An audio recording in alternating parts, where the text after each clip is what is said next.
Buenas tardes. Vamos a iniciar enseguida, en un minuto, la tercera de las catequesis sobre nuestra Madre la Virgen de los Desamparados en este tiempo de Cuaresma que ha organizado la Real Basílica.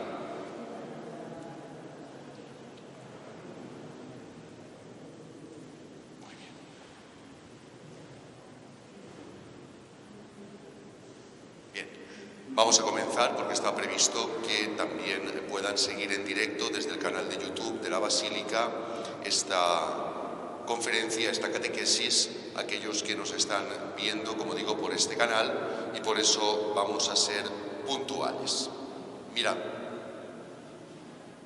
quiero comenzar para hablar del tema que hoy nos ocupa, de una experiencia que seguramente muchos de nosotros hemos tenido. Vamos a hablar de María en cuanto oyente de la palabra. María, modelo de fidelidad a la palabra de Dios. María es aquella que escucha la palabra de Dios y que la cumple de modo perfecto en su vida. María es, por tanto, ejemplo y modelo para los cristianos de fidelidad a la palabra. Yo quisiera comenzar, como decía, por una experiencia que hemos tenido todos cuando vamos a la celebración de un bautizo. Yo no sé si os habéis fijado que en la celebración del bautismo hay un momento en el que el sacerdote hace un gesto sobre el niño. El sacerdote hace la señal de la cruz en los oídos y en los labios del niño. Es un rito que se llama Efetá. Recuerda a ese gesto que hizo el Señor con un sordo que además apenas podía hablar, en el que el Señor le dice Efetá, esto es, ábrete. Y en ese momento el sordo, que además era mudo, se le suelta la lengua, se le abren los oídos y puede escuchar y hablar.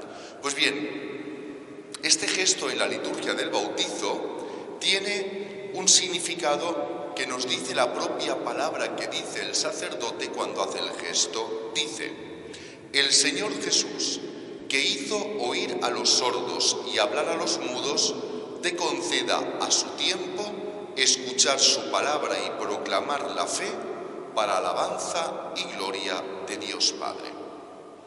Con este signo, la Iglesia quiere significar que el nuevo bautizado, que el neófito, está llamado a escuchar la palabra de Dios en su momento y también a proclamarla cuando llegue esa situación, tanto de palabra como de obra. Este gesto es especialmente significativo cuando se hacen los niños pequeños. ¿Por qué? Porque el niño pequeño, cuando es bautizado al poco tiempo de nacer, a los meses, a las semanas, recibe este gesto como una especie de promesa del Señor. El Señor le concederá en su momento escuchar su palabra. También los padres y los padrinos tienen que poner los medios para que el niño pueda escuchar esa palabra. Y cuando llegue el momento, cuando haya escuchado esa palabra, también tendrá como misión proclamarla en medio del mundo, en medio de la Iglesia, tanto de palabra como a través de sus obras concretas. La palabra, por tanto, está presente ya, aun en forma de promesa, en el principio, en el inicio de la vida cristiana. Al contemplar este rito del Efetá, de esta escucha de la palabra, de esta promesa de escucha de la palabra, es inevitable que nos venga a la mente, seguramente, el relato de escucha de la palabra de Dios más famoso de toda la Escritura, que es el relato mismo de la Anunciación. Vamos a comprender un poco el ambiente, ¿no? Es un bello texto del Evangelio de Lucas, en el que contemplamos a una mujer, a una joven de Nazaret, que escucha una palabra que viene de parte de Dios, que le va a anunciar nada más y nada menos que va a ser la madre del Salvador, que no es poca cosa. Una vez María ha recibido la palabra, se dispone inmediatamente a proclamarla. ¿Cuándo? En la visitación a su prima Santa Isabel.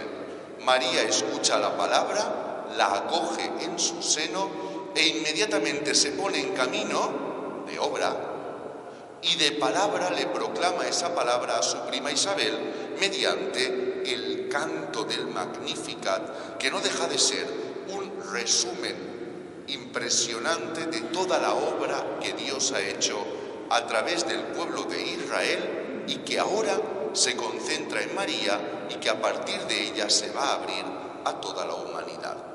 Me gustaría que escucháramos juntos este relato de la Anunciación. Lo hemos escuchado tantísimas veces hace muy poco, lo escuchamos también en el tiempo de Adviento, pero vale la pena que lo escuchemos. Dice el Evangelio de Lucas: en el mes sexto, el ángel Gabriel fue enviado por Dios a una ciudad de Galilea llamada Nazaret, a una virgen desposada con un hombre llamado José, de la casa de David.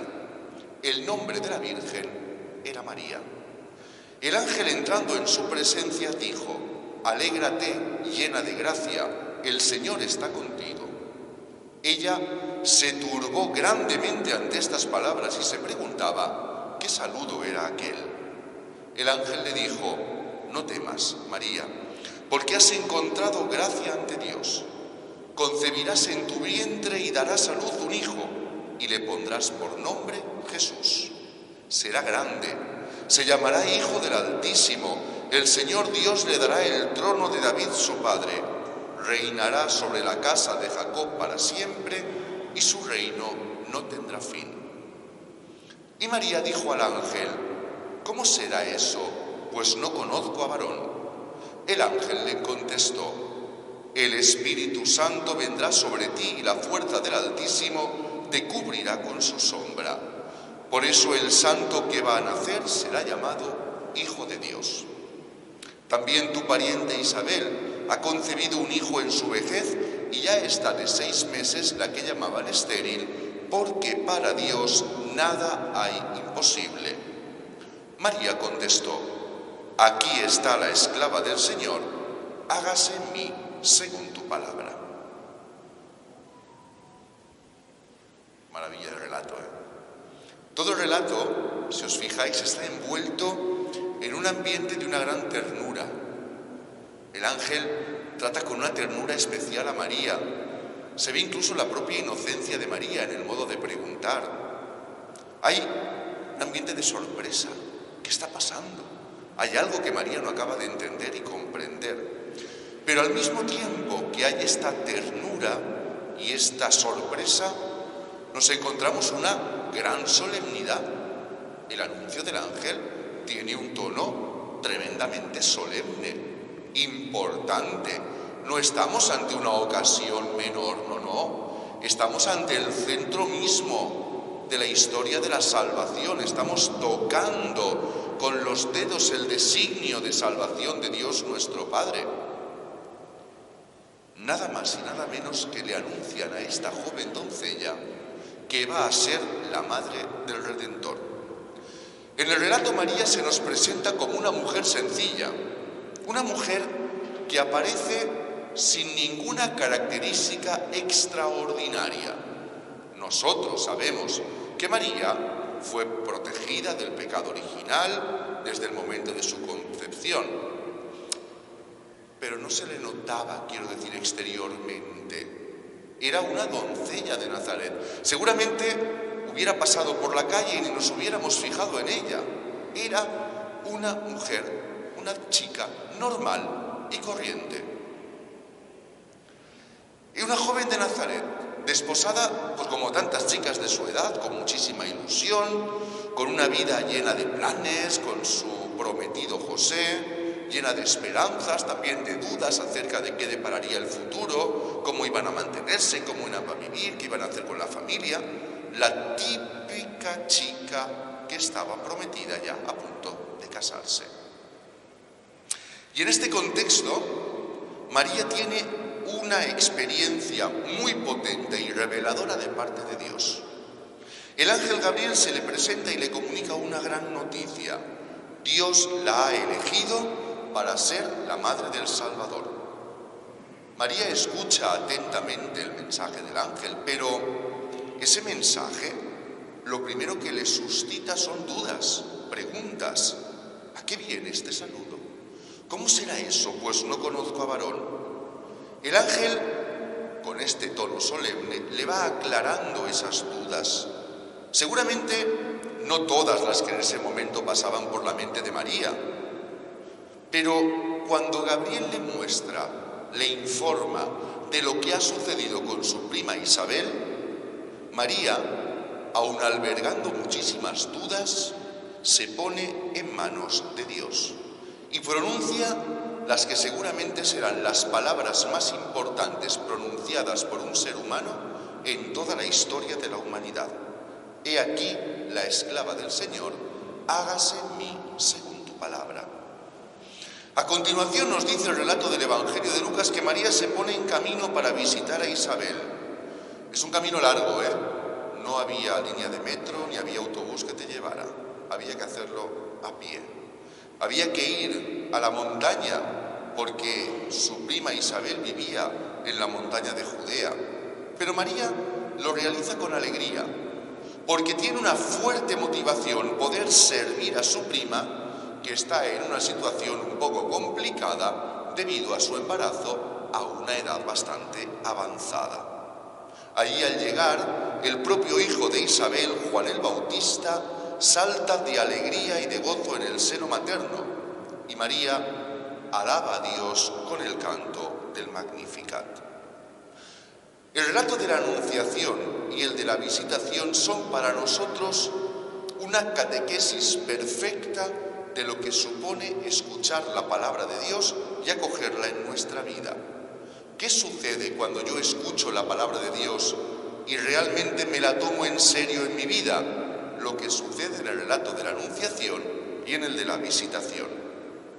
La inmensa mayoría de nosotros fuimos bautizados cuando éramos pequeños. En mi caso, creo que no llegó a los 30 días. Justo a los 30 días, un poco antes, me bautizaron. Creo que no llegó. En todo caso, éramos muy pequeños. Todos nosotros carecemos de recuerdos de aquel día. No nos acordamos de nada, absolutamente de nada. Tampoco recordamos, yo no recuerdo tampoco cuándo fue la primera vez que escuché la palabra de Dios en mi vida, ni idea. No sé, seguramente pues fue porque nuestros padres nos contaban alguna historia sobre Jesús, los padres o los abuelos. Quizá porque muy pronto aprendimos el Padre Nuestro y lo rezábamos en casa, o bien nos regalaron algún cuento que tenía historias de la Biblia, estos libros que se regalan cuando uno es pequeño y tienen a lo mejor alguna historia de la Biblia, a veces incluso sin ni siquiera texto, para que solamente haya dibujos y papá o mamá te lo va explicando. O a veces incluso era tan sencillo como cuando se montaba el Belén, ir preguntando a papá, mamá o a los abuelos por las piezas de ese Belén. ¿Y qué está haciendo este? ¿Qué está? Y los abuelos te iban contando quién era cada personaje, que en realidad era contarte y hablarte ya de la palabra de Dios. Como digo, no fuimos conscientes de cuándo fue el momento en el que escuchamos por vez primera la palabra de Dios. Nos ha acompañado desde siempre. Con todo, hombre, un poco más conscientes ya fuimos cuando nos llevaron a la catequesis parroquial, especialmente para recibir la primera comunión. Poco a poco en la catequesis íbamos escuchando esta palabra de un modo ya más claro, pero sobre todo en la misa, que cada domingo en la que se nos proclamaba la palabra de Dios. Todos los domingos íbamos a la Eucaristía y en la Eucaristía, siendo niños, ya escuchábamos la palabra de Dios. Esa palabra, en la catequesis, en casa, en la misa, iba ciertamente calando entre nosotros. Y claro, como en el caso de María, también se nos suscitaban muchísimas preguntas acerca de lo que estábamos escuchando. Y tanto los sacerdotes como los catequistas, como nuestros padres, del mismo modo que el ángel Gabriel a María, intentaban ayudarnos a comprender qué significaba cada palabra. Con todo, seguramente, no nos quedaba todo claro y a cada explicación surgían nuevas preguntas. Pero en el fondo confiábamos en la palabra porque, al igual que María e Isabel, veíamos el efecto que esta palabra había tenido en los que nos hablaban de ella. Me fío de la palabra porque he visto el efecto que ha producido en el sacerdote que me la predica, en el catequista que me habla de esa palabra, en mis padres que me la cuentan. Y por eso, por la fuerza de esa palabra en ellos, yo me fío y creo la verdad de esa palabra, aunque no siempre comprenda lo que la palabra dice. Cuando nos fuimos haciendo un poco más mayores, ya la adolescencia, la juventud, el inicio de la vida adulta, nuevas cuestiones y dudas que no nos surgían cuando éramos niños, fueron llegando a nuestra vida como consecuencia de la escucha de la palabra de Dios. ¿Cómo puede existir el mal si Dios es bueno? ¿Quién nos lo ha preguntado alguna vez? ¿Existe de verdad el cielo? ¿Por qué tengo que amar a mis enemigos? ¿Tan malo es el pecado en mi vida? ¿Debo cumplir siempre los mandamientos de Dios? ¿Por qué son tan importantes? Y ante todas estas dudas continúan los ángeles Gabriel de nuestro mundo intentándonos iluminar sobre esas cuestiones. El magisterio de la Iglesia, la palabra del Papa, de nuestro arzobispo, son palabras que nos iluminan en esas preguntas. También las homilías de los sacerdotes, las enseñanzas de los catequistas, son instrumentos de los que Dios se vale para hacernos comprender y entender un poco más la palabra de Dios. También el ejemplo de los santos. A mí especialmente me motiva mucho el ejemplo de los santos, mucho. Porque a veces cuando uno dice, qué difícil es la vida cristiana, pues uno mira a los santos y dice, no son de una pasta distinta a la nuestra. No son superhombres ni supermujeres, son como nosotros. Pero se tomaron en serio la vida cristiana. Y eso a mí personalmente me motiva, supongo que a vosotros también. ¿Y sabéis también que me motiva mucho escuchar la palabra y afiarme de ella? La vida oculta de tantísima gente creyente que nos vamos encontrando en el camino de la vida y que encuentran en la palabra de Dios un ejemplo y una motivación para su propia vida. ¿Cuánta gente que hemos vivido la vida en la parroquia hemos descubierto a personas sencillas que vivían una fe verdaderamente ejemplar? Yo ahora mismo recuerdo por lo menos 2 o 3 personas de mi parroquia, que éramos pequeños, ya eran mayores cuando yo era pequeño, ahora son viejísimos, pero verdaderamente te motivaba el decir, son personas que han conservado y que han mantenido la fe. O sea, algo tiene la fe que es capaz de mover a estas personas. Y eran personas buenas. Y eran buenas porque vivían la fe cristiana. Y son buenas porque viven la fe cristiana. ¿Cuántos cristianos de vida oculta? Igual sois alguno de vosotros para los demás, que sois ejemplo para los demás en vuestras comunidades cristianas. Bueno, entonces sucede algo muy importante. Cuando escuchamos la palabra de Dios, pasa algo. Si yo escucho la palabra de Dios y confío en ella, no solamente queda como una especie de idea intelectual en mi mente, no solamente aprendo alguna cosa sobre Dios, como una especie de conocimiento intelectual, como se aprende que 2 más 2 son 4. No. Cuando yo escucho la palabra y me fío de ella, esa palabra tiene 2 efectos en mí. Primero, por una parte, la palabra de Dios afianza mi fe en Jesús. Claro, es que cuando yo contemplo la vida y las enseñanzas del Señor, Jesús refuerza y fortalece nuestra fe. ¿Quién no se le mueve el corazón cuando escucha la parábola del hijo pródigo? Es inevitable. Yo escucho la parábola del hijo pródigo y algo se te remueve por dentro, es imprescindible. Ahora que en tiempo de Cuaresma meditamos el Vía Crucis, cuando uno reza el Vía Crucis, ¿cómo no se nos mueve el corazón? Es imposible. O eres una persona superficial e insensible, o es imposible que no se te mueva el corazón viendo a Cristo padecer por las calles de Jerusalén. O cuando escuchamos los textos de las bienaventuranzas, o cuando escuchamos las curaciones, o cuando escuchamos los relatos del Señor con los apóstoles.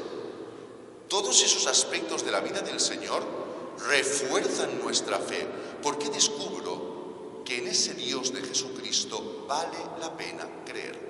Porque es un Dios que me ama, es un Dios que ha dado la vida por mí, es un Dios que tiene un contenido concreto, que me habla al corazón, que me habla a mí y que me invita a vivir su palabra como camino para disfrutar con Él para siempre de la vida en el cielo. La palabra afianza nuestra fe porque aumenta en nosotros el deseo de creer. En este Dios vale la pena creer. Pero además, la palabra tiene una fuerza interior tremenda. Cuando yo la escucho, esta palabra tiende a realizarse en mi propia vida. Fijaos, la palabra que escucha María le impulsa a ponerse al servicio de su prima Isabel. También nosotros, la palabra que escuchamos no solamente afianza nuestra fe, sino que también nos mueve a la caridad, a ponerla en práctica en nuestra propia vida. Es tan importante el proceso por el cual la escucha de su palabra se convierte en vida en el creyente, que el propio Cristo nos lo enseña en un fragmento del Evangelio de Mateo. Vamos a escuchar el texto. Mateo dice: todavía estaba Jesús hablando a la gente cuando su madre y sus hermanos se presentaron fuera tratando de hablar con él. Uno le avisó: tu madre y tus hermanos están fuera y quieren hablar contigo. Pero él contestó a quien le avisaba: ¿quién es mi madre y quiénes son mis hermanos? Y extendiendo su mano hacia sus discípulos dijo: estos son mi madre y mis hermanos. El que haga la voluntad de mi Padre que está en los cielos, ese es mi hermano y mi hermana y mi madre. A simple vista, este relato de Mateo puede sernos un poquito confuso, las cosas como son. No es un texto fácil. Vale la pena, por tanto, centrar un poquito el contexto para entenderlo mejor. A ver, Jesús ha comenzado su predicación, ha comenzado su vida pública, ha empezado a hablar y algunos ya empiezan a ver que este señor que dice unas cosas tan extrañas debe estar medio trastornado, que es un enfermo mental o algo peor. Llegan a decir de Jesús que está endemoniado. Cuando se producía esta situación en el seno de las familias, lo normal es que los familiares del enfermo, sus hermanos, fueran a buscarlo y se lo llevaran. Ala, ya tens bé, ala va, anem-hi ja. Claro, en este caso, como Jesús no tenía más familia que su madre, aunque es la de sus hermanos, se habla en un sentido amplio, tienen que llevar a mamá para que mamá les sirva como excusa para llevarse al hijo a casa. Se llevan a su madre. Así quieren tener la autoridad necesaria para poder tomar a Jesús y llevárselo de nuevo a Nazaret.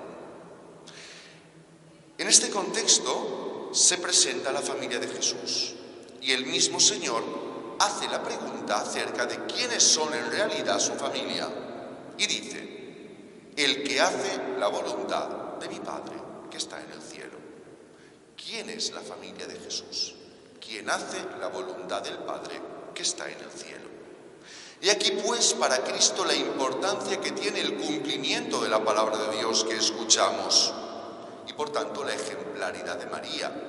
No le está haciendo el Señor un feo a María, al contrario, está exaltándola porque está resaltando de María lo que es verdaderamente importante.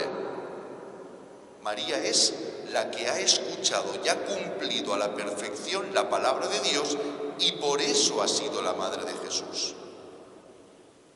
La fortaleza de la fe y la calidad de la escucha de nuestra palabra se transforma o se mide por cómo aquello que escuchamos se transforma en obras concretas. Es muy fácil.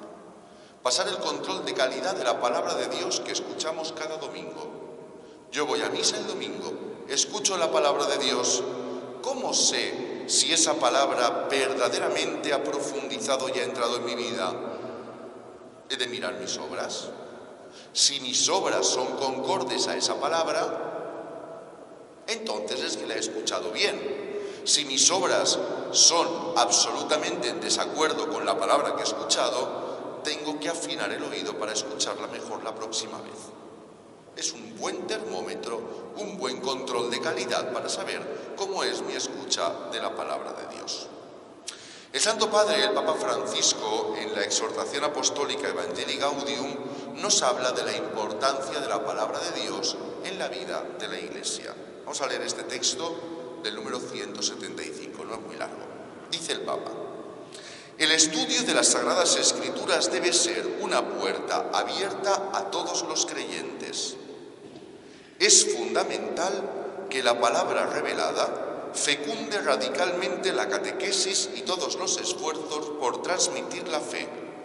La evangelización requiere la familiaridad con la palabra de Dios y exige a las diócesis, parroquias y a todas las agrupaciones católicas proponer un estudio serio y perseverante de la Biblia, así como promover su lectura orante, personal y comunitaria.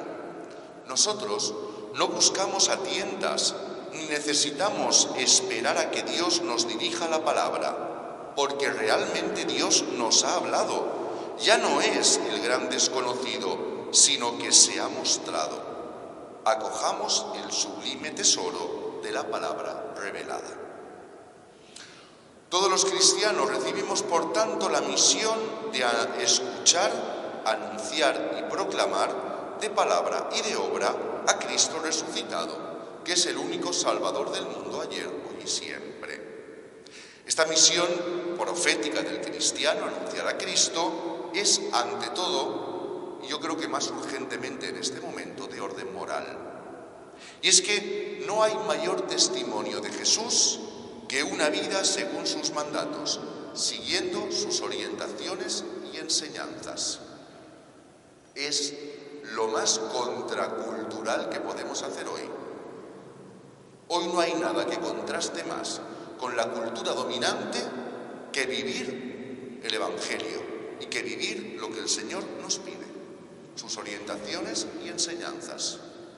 Cuando a veces nos preguntamos por qué el testimonio de la Iglesia hoy está tan debilitado en nuestra sociedad, a lo mejor es que nosotros, los cristianos, no acabamos de tomarnos en serio este testimonio de orden moral que estamos llamados a dar en nuestro mundo. Es lo que hay. Esta tarea, vivir de acuerdo con las enseñanzas de Cristo, claro, requiere pues como paso previo aprender a Cristo, conocer el contenido de su buena noticia. No podemos vivir aquello que no conocemos. Y sobre todo, lo más importante, experimentar el empuje irresistible de esta palabra en nosotros. No sé si os acordáis, el profeta Isaías, ¿no? Cuando habla de la experiencia de escuchar la palabra de Dios, lo que Isaías, no sé si era Isaías o Jeremías, tengo duda, pero habla de que la palabra de Dios le vence, puede con él. Traté de resistirme, pero es que no podía. La palabra me arrastraba, me empujaba. Esa es la experiencia, ¿no? Es experimentar el empuje irresistible de la palabra de Dios en nuestra vida. Este aprendizaje del Señor se da sobre todo en la lectura y meditación de la palabra de Dios y sobre todo de los libros de los Evangelios. La Biblia es una verdadera escuela de vida cristiana. A través de los relatos, de los discursos, de los oráculos, de los poemas, vamos aprendiendo cómo ser discípulos de Jesús, cómo vivir nuestra vida cristiana. La Escritura es una guía segura para desplegar nuestra fe y para saber comportarnos tal y como Dios espera de nosotros. Ahora bien, no basta con considerar la palabra de Dios como una especie de libro de enseñanzas. No es un libro de texto, no es solo eso. No es un manual de ética o un manual de moral. La Biblia no es solamente un libro de consejos piadosos, no. Sería quedarnos con algo superficial a la propia palabra, no. La palabra de Dios no es algo muerto, es algo vivo, no. es alguien vivo. Cuando leemos la Escritura, se produce un verdadero encuentro con Cristo, que está latente ya en el Antiguo Testamento y ciertamente presente en el Nuevo. Escuchar los textos de la palabra de Dios me conduce a un encuentro personal, también comunitario, con Cristo vivo y verdadero.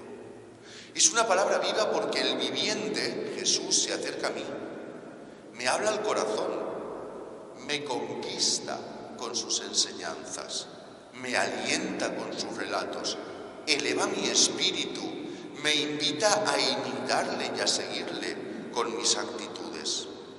Sin el encuentro personal con Dios a través de la palabra, sin que Él nos remueve en lo profundo de nuestro ser, no hay posibilidad de vivir de acuerdo con el texto que escuchamos.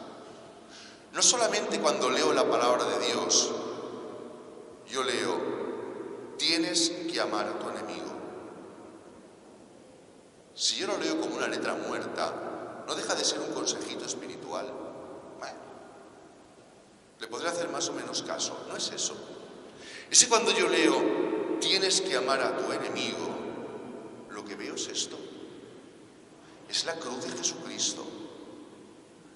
Y ver el ejemplo de Cristo me dice, es que amar al enemigo es lo que más me va a asemejar al Señor, que desde la cruz estaba perdonando a aquellos que le estaban quitando la vida. Y yo lo que quiero es asemejarme al Señor. Pero más todavía es que es el ejemplo de la cruz de Cristo el que me mueve el corazón para decir, yo puedo también amar al enemigo si me dejo guiar y conducir por Dios en mi vida. No es solamente escuchar la enseñanza, es encontrarme con el Señor que hace posible con el don de su Espíritu que esa enseñanza se pueda cumplir en mí.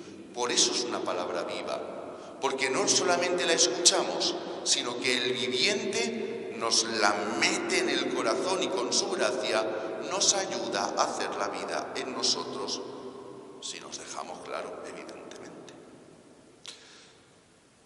De esta manera, si no ponemos obstáculo a la palabra, podemos ponerlo, Es muy fácil poner obstáculo a la palabra de Dios. Solamente se trata de cuando se lee la misa decir, qué bonito, pero no es para mí. ¿Cómo que no es para ti? La palabra es para todos. Qué bonito, ay, ojalá se pudiera. ¿Cómo que no? Claro que se puede. ¿Cómo no se va a poder? Si pudo Cristo, con la ayuda de su gracia no vas a poder tú también. A veces escuchamos la palabra así, como una especie de relato piadoso, de una cosa así. Ay, qué bonito. No. El Señor te habla a ti, en concreto, a ti, y te invita a vivir esa palabra, y te da la fuerza necesaria para poder vivirla en tu vida. Por tanto, si dejamos que esa palabra obre con libertad en nosotros, en nuestra mente y en nuestro corazón, descubriremos una fuerza imparable. Una fuerza imparable que lo primero que va a hacer es, claro, denunciar nuestro pecado y nuestras debilidades, claro. Va a sacar a luz nuestra mediocridad e indiferencia, pero no lo va a hacer simplemente para que nos regodeemos en nuestra falta de compromiso, sino porque primero hemos de ver nuestra realidad para que el Señor nos pueda mostrar un camino mejor, más alegre y más feliz en nuestra vida. No es de extrañar, por tanto, que la Iglesia cuide tanto y haya cuidado siempre la proclamación de la palabra de Dios. Está presente esta palabra proclamada en la celebración de todos los sacramentos, también, especialmente en la celebración de la Santa Misa, con un gran tesoro siempre por descubrir, que es el leccionario dominical y ferial. Esto es algo que mucha gente no sabe. Las lecturas de la palabra de Dios que escuchamos cada día, las que habéis escuchado hoy, los que estabais en misa antes, no son casuales. No las ha elegido el sacerdote que ha celebrado la misa.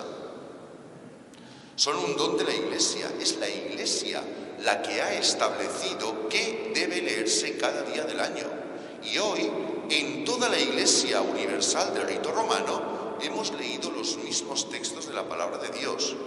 Por tanto, es un don y un regalo, y comprender esa riqueza y la estructura del leccionario, de las lecturas que leemos en misa, son un enorme tesoro.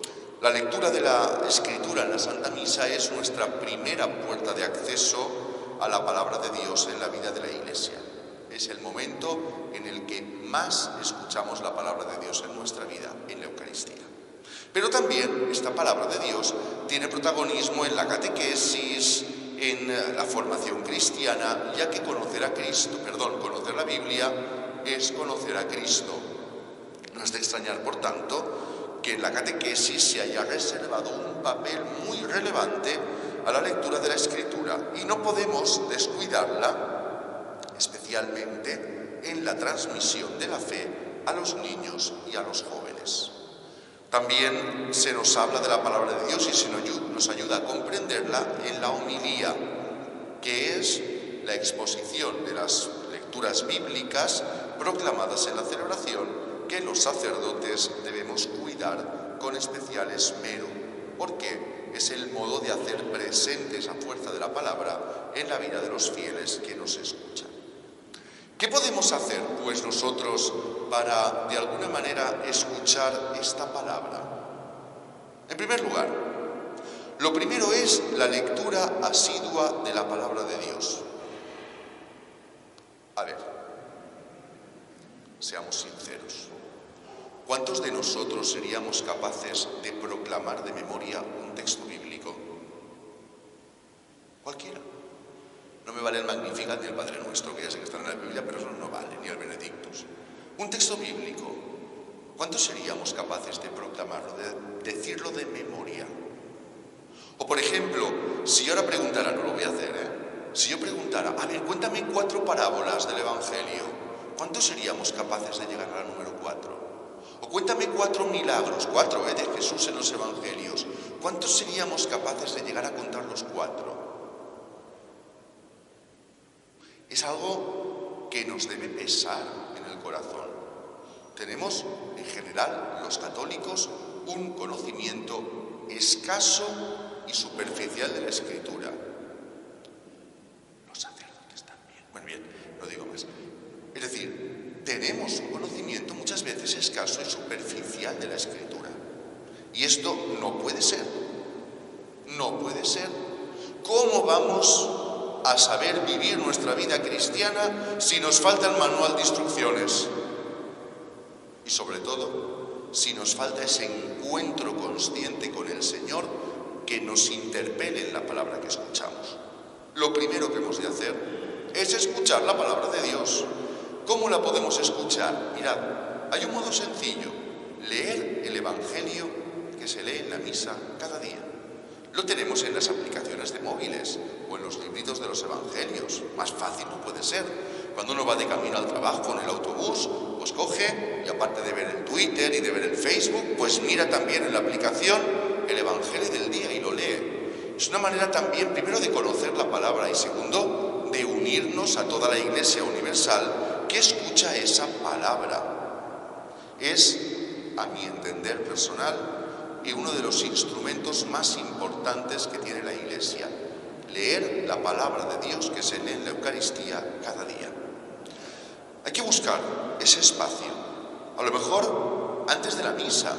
Uno viene a misa, pues en vez de llegar con la hora puesta, pues llega un poquito antes, 5 minutos antes, 6 minutos antes, 10 minutos antes, y coge el texto en el librito, lo saca del bolso, en el librito o en el móvil, y delante del sagrario uno lo lee, como preparación espiritual para la propia celebración de la Eucaristía. O tal vez al final del día lo puedes leer en casa, con tranquilidad, antes de acostarte. Podemos también proponer en las parroquias que haya formación bíblica.